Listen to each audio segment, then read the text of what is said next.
Hi எல்லாரும் எப்படி இருக்கீங்க? நான் ரொம்பவே நல்லா இருக்கேன். இன்னைக்கு விலாகில் பார்த்தீங்கன்னா இன்னைக்கு என்ன நாள்னு சொல்லிட்டு பார்த்தீங்கன்னா ஃபஸ்ட்டு ஆடி ஒன்றுங்க. ஆடி ஒன்றுக்கு பார்த்தீங்கன்னா பரபரப்பாக வேலையை வந்து ஸ்டார்ட் பண்ணிட்டேன். காலையில் 5:30 மணிக்கெல்லாம் எழுந்து வீட்டெல்லாம் தொடச்சிட்டு நெக்ஸ்ட்டு பாத்திரம்லாம் கொஞ்சம் சிங்கில் கறந்துச்சு, அது எல்லாத்தையுமே தேய்ச்சி முடிச்சுட்டு அப்புறம் பார்த்தீங்கன்னா நான் போயிட்டு குளிச்சுட்டு வந்துட்டு அப்புறம் நைட்டு என்ன பண்ணேன், கடலைப்பருப்பு உளுந்தம்பருப்பு ஊற வச்சுருந்தேன், ஃப்ரிட்ஜில் எடுத்து போட்டுட்டேன். அதை தான் இப்போ கொஞ்சம் கழுவி வச்சிட்ருக்கேன்.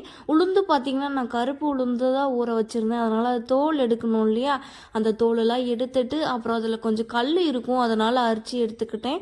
அப்புறம் பார்த்தீங்கன்னா நான் குருமா தான் வைக்க போகிறேன் இன்னைக்கு. உருளைக்கிழங்கு பச்சை பட்டாணிலாம் போட்டு செய்வோம் இல்லையா, அந்த குருமா தான் ரெடி பண்ண போகிறேன். ஆனால் என்கிட்ட பச்சை பட்டாணி இல்லை, அதனால நான் வந்து கடலைப்பருப்பு ஆட் பண்ணிக்கிறேன். இன்னைக்கு சாரீ தான் கட்டியிருக்கேன். இந்த சாரீ கட்டி பார்த்தீங்கன்னா ஒரு 3 இயர்ஸ்க்கு மேலே இருக்கும். பாப்பா மாசமாக இருக்கும்போது தான் கட்டியிருந்தேன், செகண்ட் பாப்பா அப்போது கட்டிருந்து. அதுக்கப்புறம் இப்போ தான் கட்டியிருக்கேன். எப்படியும் பார்த்தீங்கன்னா ஒரு 3.5 வருஷம் இருக்கும். அதனால் எனக்கு வந்து அந்த ப்ளவுஸ் எல்லாம் பத்தவே பத்தாது, அதனால தான் நான் சம்மந்தமே இல்லாமல் ப்ளவுஸ் போட்டிருக்கேன் இன்னைக்கு. அப்புறம் பார்த்தீங்கன்னா வடைக்கும் குருமாவுக்கும் ஆனியன்லாம் கட் பண்ணிவிட்டு அப்புறம் உருளைக்கிழங்கு வந்து வேக வச்சிடலாம் சொல்லிட்டு உருளைக்கிழங்கு கட் பண்ணி குக்கரில் போட்டுட்டு அப்புறம் கடலைப்பருப்பையும் கழுவி குக்கரில் போட்டுக்கிட்டேன். அதை கொஞ்சம் வந்து வேக வச்சு எடுத்துக்கிட்டேன். எங்கள் வீட்டில் பார்த்தீங்கன்னா அம்மா வீட்டில் வந்து ஆடி ஒன்றுக்கு வந்து நான்வெஜ் எடுத்து செய்வாங்க. இங்கேயும் நாங்கள் செய்வோம், ஆனால் இன்னைக்கு வந்து நாங்கள் எடுக்கலை.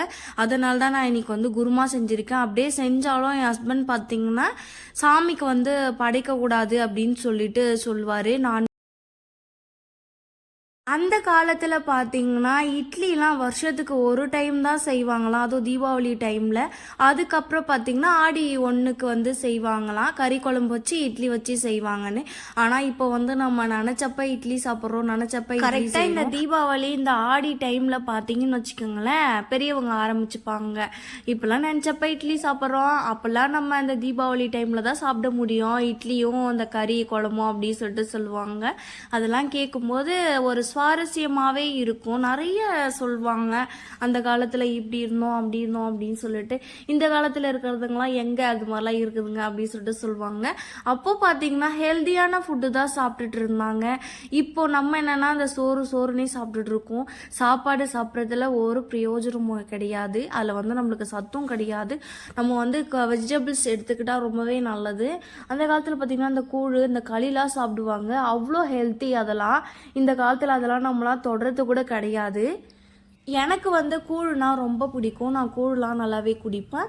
அப்புறம் வந்து களி வந்து நான் சின்ன வயசில் தான் சாப்பிட்டேன். கல்யாணம் பண்ணி இது வரைக்கும் ஒரு டைம் கூட நான் வந்து களி வந்து செஞ்சதும் கிடையாது, நான் சாப்பிட்டதும் கிடையாது. களி வந்து ஒரு டைம் ட்ரை பண்ணி பார்க்கலான்னு சொல்லிட்டு ஆசையாக இருக்குது. களிக்கு வந்து தொட்டுக்க பார்த்தீங்கன்னா மலாட்டா சட்னி அரைச்சி வைப்பாங்க, அவ்வளோ டேஸ்ட்டாக இருக்கும். நான் எப்போவும் சுடிலே தான் இருப்பேன், நான் சாரியே கட்ட மாட்டேன். எனக்கு சாரி கட்டிட்டு ஒழுங்காக நடக்கும்னு தெரியாது, அதை கட்டிக்கிட்டு வேலையும் செய்ய தெரியாது. அதனால நான் சாரி வந்து அதிகமாக கட்டவே மாட்டேன்.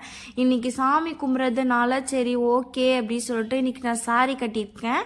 சாரி கட்டியிருக்கிறது எப்படி இருக்குன்னு சொல்லிட்டு சொல்லுங்க. ஆனால் எனக்கு வந்து பிடிக்கவே இல்லை. சாரி கட்டினா ஏதோ ரொம்ப குண்டாக தெரிகிற மாதிரி இருக்கு. சுடி போட்டால் தான் எனக்கு என்னமோ அந்த அளவுக்கு வெயிட் தெரியாத மாதிரி தெரியுது. எனக்கு வந்து சாரி கட்டுறது சுத்தமாக பிடிக்கவே பிடிக்காதுங்க. இந்த சாரி பார்த்தீங்கன்னா 3 இயர்ஸ் இருக்கும் இந்த சாரி கட்டி நான். அப்புறம் பார்த்தீங்கன்னா குருமாவுக்கு வந்து நான் ரெடி பண்ணிவிட்டு, குருமாவுக்கு பார்த்தீங்கன்னா பட்டை அந்த லவங்கம் அது எல்லாமே போட்டுட்டு நெக்ஸ்ட்டு பார்த்தீங்கன்னா அது கொஞ்சம் பொரிஞ்சதுக்கு அப்புறமா ஆனியன் ஆட் பண்ணிக்கிட்டேன். ஆனியன் ஆட் பண்ணதும் பார்த்தீங்கன்னா 2 பச்சை மிளகாய் வந்து கீரி போட்டுக்கிட்டேன். நல்லா வணக்கி விட்டுட்டு நெக்ஸ்ட்டு பார்த்தீங்கன்னா தக்காளி ஆட் பண்ணிக்கிறேன். தக்காளியை வந்து கொஞ்சம் நல்லா வதக்கிட்டு அப்புறம் கருவேப்பிலை கொத்தமல்லி புதினா இருந்துச்சு, அதெல்லாம் பொடி பொடியாக கட் பண்ணி வச்சுக்கிட்டு கொஞ்சோண்டு இஞ்சி பூண்டு பேஸ்ட் வந்து ஆட் பண்ணிக்கிறேன். நல்லா அதை வந்து மிக்ஸ் பண்ணி விட்டுட்டு நல்லா வதக்கி விடணும்.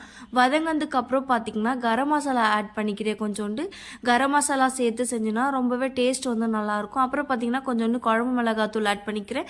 அப்புறம் காரம் தெரியாமல் இருக்கிறதுக்காக தனியாத்தூள் வந்து கொஞ்சோண்டு ஆட் பண்ணிக்கிறேன்.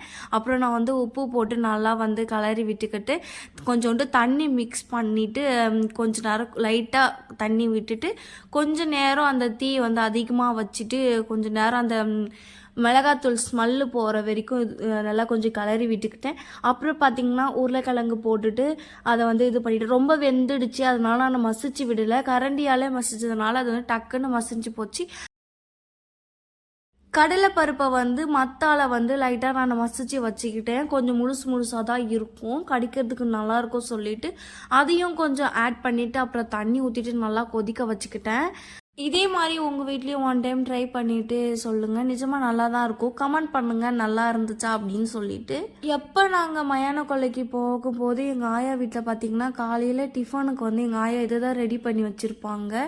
இது வந்து ரொம்பவே டேஸ்ட்டாக இருக்கும், எனக்கு ரொம்ப பிடிக்கும். எங்கள் ஆயா பார்த்திங்கன்னா வருஷம் நாங்கள் போகிறப்ப எப்போவுமே இதை தான் ரெடி பண்ணி வச்சுருப்பாங்க. நல்லா விரும்பி நான் சாப்பிடுவேன். இட்லிக்கு வந்து நல்ல காம்பினேஷன் அப்படின்னு கூட சொல்லலாம், அவ்வளோ டேஸ்ட்டாக இருக்கும். அப்புறம் பார்த்திங்கன்னா நான் பாயாசத்துக்காக தான் பால் ஊற்றி கொதிக்க வச்சிட்ருக்கேன். பாயாசத்தை வந்து ஒரு பக்கம் வந்து ரெடி பண்ணியாச்சு. எனக்கு வந்து பால் பாயாசம் தான் ரொம்ப பிடிக்கும். பாப்பாங்களும் பால் பாயாசம் தான் நல்லா விரும்பி சாப்பிடுவாங்க.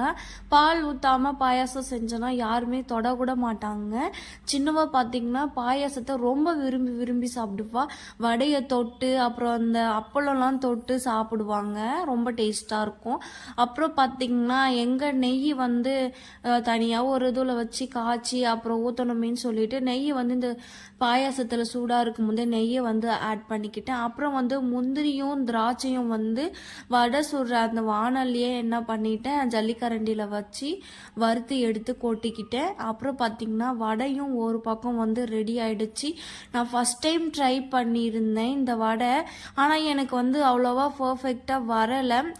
வடையில் பார்த்திங்கன்னா கிறிஸ்பினஸ்ஸே கிடையாது, மொறுன்னு இல்லவே இல்லை. எப்பவும் செய்கிற வடையே நல்லா தான் இருக்கும். இன்றைக்கி புதுசாக ட்ரை பண்ணுறேன்னு சொல்லிட்டு உளுந்தும் கடலை பருப்பும் ரெண்டும் மிக்ஸ் பண்ணி அரைச்சி தண்ணி அதிகமாக சேர்த்ததுனால தான் அந்த மாதிரி இருக்குதுன்னு நினைக்கிறேன். ஆனால் தண்ணி ஆட் பண்ணாமல் அரைச்சிருந்தேன்னா நல்லா மொறுன்னு வந்திருக்கும்.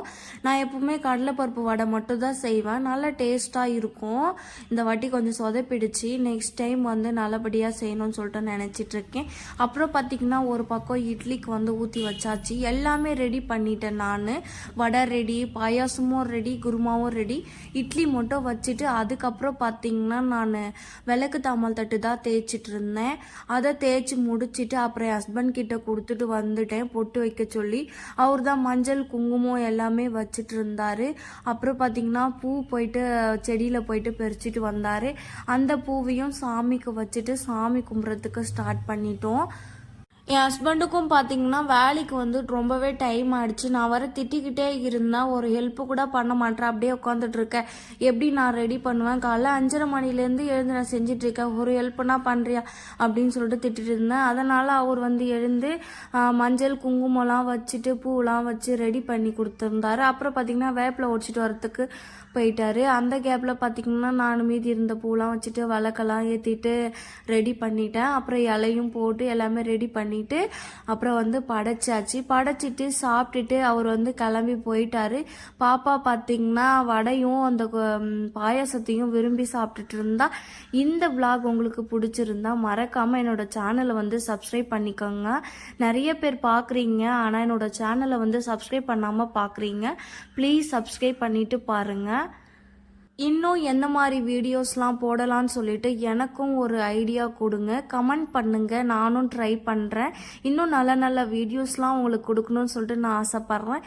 இந்த vlog இதோடு முடியுது. தேங்க்யூ ஃபார் வாட்சிங். பாய்.